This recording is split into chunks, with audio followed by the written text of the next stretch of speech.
అదరగొట్టే కారం రంగు రుచి ఆచి కారం పొడి. టీ20 సిరీస్ని క్లీన్ స్వీప్ చేసింది భారత్. అభిషేక్ శర్మ విధ్వంసకరమైనటువంటి బ్యాటింగ్కి న్యూజిలాండ్ మొత్తం తేలిపోయింది. ఏం జరిగిందో ఏం జరుగుతుందో అర్థం కాక న్యూజిలాండ్ బౌలర్లు ఫీల్డర్స్ అందరూ కూడా ఆ గ్రౌండ్లో అలా చూస్తుండిపోయారు.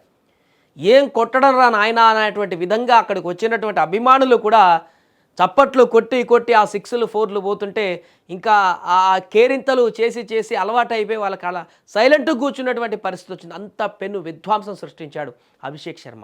14 బంతులు అంతే half century, record half century చేసి పడేశాడు. మన ఇండియాలోనే అత్యంత వేగవంతమైనటువంటి హాఫ్ సెంచరీ చేసినటువంటి రెండవ బ్యాట్స్మెన్గా రికార్డులోకి ఎక్కాడు అభిషేక్ శర్మ. మొదటి బ్యాట్స్మెన్ మన అందరికీ గుర్తే ఉన్నాడు యువరాజ్ సింగ్. 12 బంతుల్లో కొట్టేశాడు, 6 బాలకు 6 సిక్స్లు కొట్టే ఆ రోజు. ఆ తర్వాత మళ్ళీ ఎవరైనా ఉన్నారంటే అభిషేక్ శర్మనే. 14 బంతుల్లో హాఫ్ సెంచరీ ధనార్దన్ దంచేశాడు. ఈ దెబ్బతో యువరాజ్ సింగ్ రికార్డు కూడా బద్దలు కాబోతుంది అనేటువంటి ఒక ఇండికేషన్ దీని ద్వారా ఇచ్చాడు.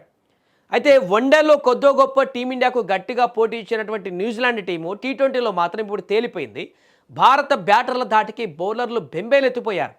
మూడో టీ20లో కిషన్ మాస్ దూకుడు, ఈశాన్ కిషన్, అదేవిధంగా Abhishek class innings, captain Suryakumar బాదుడు ముందు 150 పరుగుల విజయ లక్ష్యం చాలా చిన్నదిగా కనిపించింది. ఎందుకంటే 10 ఓవర్లనే ఊచకోత, 10 ఓవర్లలోనే ఊదేశారు 150 పరుగులు. అలా చూస్తుండగానే కొట్టిపడేశారు. ఇక మూడో వన్డే విషయంలో న్యూజిలాండ్తో జరుగుతున్నటువంటి 5 మ్యాచ్ల టీ20 సిరీస్ విజయం కైవసం చేసుకుంది. ఇప్పటికే గతంలో వన్డే ఓడిపోయిన తర్వాత అంటే 3కు 3 గెలిచారు కాబట్టి వైట్ వాష్ అనడం జరిగింది. మిగతా 2 గెలిస్తే ఆల్మోస్ట్గా అయిపోయినట్టు. అయితే వరుసగా 3 మ్యాచ్లు గెలిచి అదరగొట్టింది. గువాహటిలోని బర్సపరా క్రికెట్ స్టేడియం వేదికగా జరిగినటువంటి మూడో టీ20లో భారత్ 8 వికెట్ల తేడాతో ఘన విజయం సాధించింది.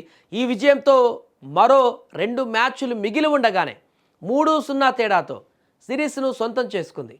తొలుత బౌలింగ్లో అదరగొట్టి కివీస్ను 153 పరుగులకే కట్టడి చేసిన భారత్ అనంతరం అభిషేక్ శర్మ, కెప్టెన్ సూర్యకుమార్ యాదవ్ విధ్వంసకరమైనటువంటి హాఫ్ సెంచరీతో కేవలం 10 ఓవర్లలోనే లక్ష్యాన్ని ఛేదించింది. 154 పరుగుల లక్ష్యంతో బరిలోకి దిగిన భారత్కు తొలి బంతికే షాక్ తగిలింది. ఓపెనర్ సంజు శాంసన్ డకౌట్గా వెనుదిరిగాడు. పాపం అతనొక్కడే విఫలమయ్యాడు. ఈ 3 టీ20లలో 3 మ్యాచ్ల్లో కూడా విఫలమయ్యాడు. అయితే ఈ దశలో గ్రీజులోకి వచ్చినటువంటి ఈశాన్ కిషన్ 13 బంతుల్లో 28 విజృంభించేశాడు. వికెట్ పోయింది కూడా పట్టించుకోలేదు. ఫస్ట్ ఓవర్లోనే బాధేశాడు. మరో ఓపెనర్ అభిషేక్ శర్మతో కలిసి ఎదురుదాడికి దిగాడు. వీరిద్దరు కేవలం 19 బంతుల్లోనే 53 పరుగుల భాగస్వామ్యాన్ని నెలకొల్పారు.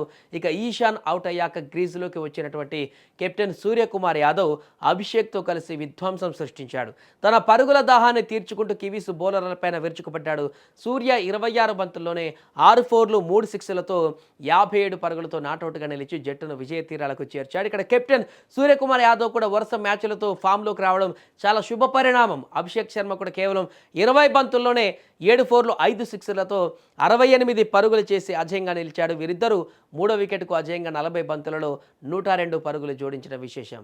ఇక్కడ వీరిద్దరూ ఫామ్లోకి రావడంతో, సూర్యకుమార్ యాదవ్ ముఖ్యంగా ఫామ్లోకి రావడంతో వచ్చే కొద్ది రోజులు జరగబోతున్న టీ20 వరల్డ్ కప్కు ముందు ఒక అద్భుతమైనటువంటి బ్యాటింగ్ ఫామ్ అయితే ఉంది. అయితే ఈ సందర్భంగా ఇంకొక ఆశ్చర్యకరమైనటువంటి సందర్భం నెలకొంది. ఎందుకంటే అభిషేక్ శర్మ కొట్టే కొట్టుడికి న్యూజిలాండ్ ఫీల్డర్లకు, బౌలర్లకు, కెప్టెన్కి ఎవరికి ఏం అర్థం కాక అభిషేక్ శర్మ బ్యాట్ను కూడా ఆ బ్యాట్ను తీసుకొని ఒకసారి చూసారు, ఈ బ్యాట్లో ఏముంది ఇంతగానం కొడుతున్నాం, అసలు ఈ బ్యాట్ ఏం బ్యాట్ ఇది అని చెప్పేసి ఆ బ్యాట్ను కూడా సరదాగా అక్కడ వాళ్ళు చూసి అబ్జర్వ్ చేసినటువంటి పరిస్థితి ఏర్పడింది. అంటే అర్థం చేసుకోవచ్చు ఏ రకంగా అభిషేక్ శర్మ విధ్వంసం కొనసాగిందో. ఈ రకంగా కొడితే 250 కూడా వీళ్ళకి సరిపోవేమో స్కోర్ అని కూడా రెండో మ్యాచ్లోనే న్యూజిలాండ్ అన్నదంటే అర్థం చేసుకోవచ్చు. విధ్వంసకరమైనటువంటి బ్యాటింగ్. ఈ బ్యాటింగ్ ప్రదర్శన ఇలాగనే కొనసాగాలి. నెక్స్ట్ మంత్లో జరగబోతున్నటువంటి టీ20 ప్రపంచ కప్లో కూడా ఇదే ప్రదర్శన చేసి ఆ కప్ను కూడా గెలుచుకోవాలని మనస్ఫూర్తిగా మనం కోరుకుందాం.